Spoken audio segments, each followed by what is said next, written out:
জুলাই গণঅভ্যুত্থানের শহীদ পরিবারের সদস্যবৃন্দ, জুলাই গণঅভ্যুত্থানে আমাদের আহত যোদ্ধাবৃন্দ এবং সারা দেশ থেকে আগত জাতীয় নাগরিক পার্টির নেতা কর্মীবৃন্দ, আসসালামু আলাইকুম। আজ ঐতিহাসিক ৩রা আগস্ট, আমাদের ১ বছর পার হচ্ছে। এই ৩রা আগস্টে ঠিক ১ বছর আগে, ঠিক ৩৬৫ দিন আগে আমরা এই শহীদ মিনারে সমাবেত হয়েছিলাম। আপনাদের সহ বাংলাদেশের মানুষ, এই ঢাকা শহরের মানুষ নেমে এসেছিল এই শহীদ মিনারে। এই শহীদ মিনার থেকে আমরা ঘোষণা করেছিলাম ফ্যাসিবাদী ব্যবস্থা বিলোপের সেই ঐতিহাসিক ১ দফা। এই ঐতিহাসিক ১ দফা কোনো ব্যক্তির পক্ষ থেকে নয়, কোনো দলের পক্ষ থেকে নয়, কোনো সংগঠনের পক্ষ থেকে ঘোষণা করা হয় নাই। সেই দিন ১ দফা ঘোষণা করা হয়েছিল বাংলাদেশের জনগণের পক্ষ থেকে, বাংলাদেশের অভ্যুত্থানকারী ছাত্র জনতার পক্ষ থেকে। ফলে ১ দফার প্রকৃত ঘোষক হলেন বাংলাদেশের জনগণ, বাংলাদেশের অভ্যুত্থানকারী ছাত্র জনতা এবং আমাদের শহীদ ভাই ও বোনেরা। আমাদের এই ১ দফা ঘোষণার একটা ঐতিহাসিক প্রেক্ষাপট ছিল। 1/11-এর সময় থেকে আওয়ামী ফ্যাসিবাদের ভিত্তি তৈরি করা হয়েছিল। ১৫-১৬ বছর বাংলাদেশে কোনো গণতন্ত্র ছিল না, ভোটাধিকার ছিল না, গুম, খুন, নির্যাতন, মানবাধিকার হরণ হয়েছে, গণহত্যা হয়েছে। সর্বশেষ কোটা সংস্কার আন্দোলন 2024-এ শিক্ষার্থীদের ন্যায্য আন্দোলনে সন্ত্রাসী ফ্যাসিস্ট পুলিশ বাহিনী নির্মমভাবে গুলি চালিয়ে আমাদের ভাই বোনদেরকে শহীদ করেছিল। আপনারা এই ইতিহাস সবই জানেন, আমি পুনরাবৃত্তি করব না। আজকে বাংলাদেশের জনগণ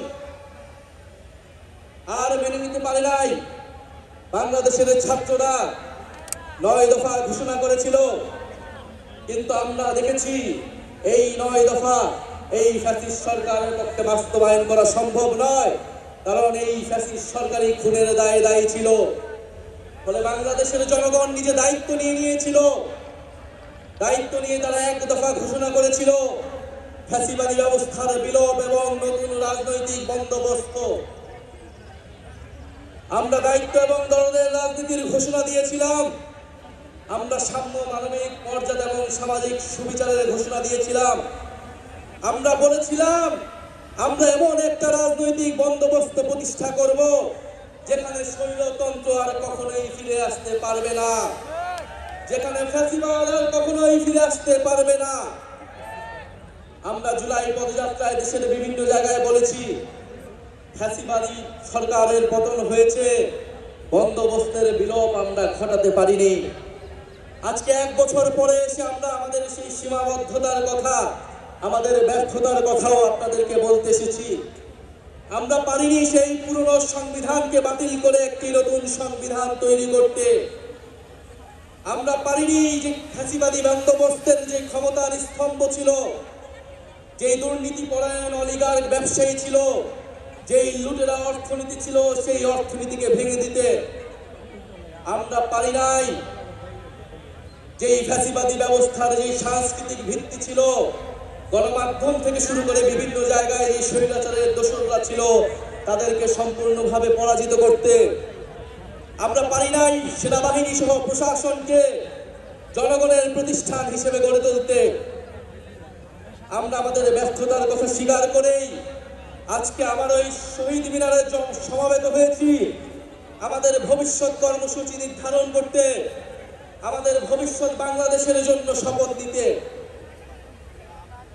সংগ্রামী সাথী ও বন্ধুগণ, বিগত 1 বছর আগে ১ দফার ঘোষণায় আমাদের সাথে হয়তো অনেক পক্ষ ছিল, আজকে যারা নেই, আমরা আজকের দিনে তাদেরকে স্মরণ করছি।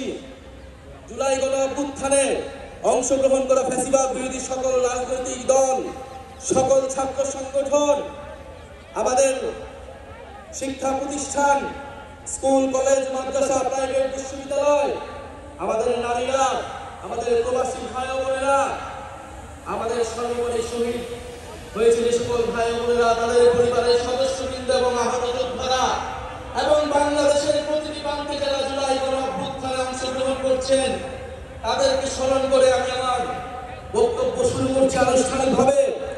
এ বক্তব্য একটু দীর্ঘ হবে, আপনারা মনোযোগের সহিত শুনবেন।